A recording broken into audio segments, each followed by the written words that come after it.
امام علی مقام ہیں بھی سفر میں، ہیں بھی جس دھرتی پر، اس دھرتی کا نام ہی ہے کربو۔ کرب کا معنی دکھ، بلا کا معنی آزمائشیں۔ حضرت امام علی مقام جب وہاں رکے، آپ نے پوچھا اس جگہ کا نام کیا ہے؟ لوگوں نے بتایا کرب و بلا۔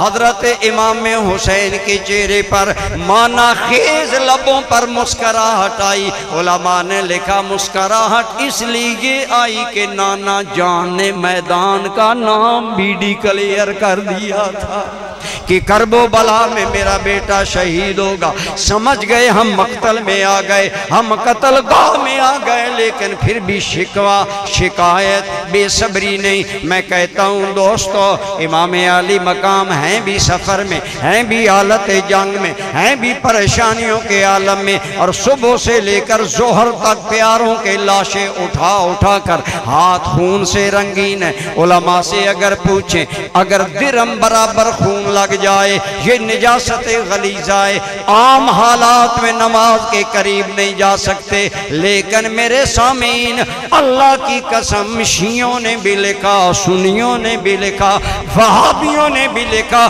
میدان کرب و بلا میں امام علی مقام نے نماز ظہر ادا کیا ہے۔ حالات نہیں دیکھے، یہ نہیں کہا مولا مدینہ نہیں ہے، مولا امن نہیں ہے، مولا میرے پاس وافر پانی نہیں ہے، ہر حال میں آئے۔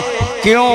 اس لیے آپ اور مجھ پر آسان نماز آئی، ہم ادنا ہیں حسین پر، کربلا میں نماز آئی حسین اعلیٰ ہے۔ تیمم خاک سے ہوئے لہو سے غسل سید کا، لب دریا پہ آنسوں کی عبادت ہو تو ایسی ہو۔ اور دنیا کو بتایا کہ زیر خنجر جس کا سجدہ عظمت اسلام ہے، جس کا ہر تیور رسول اللہ کا پیغام ہے۔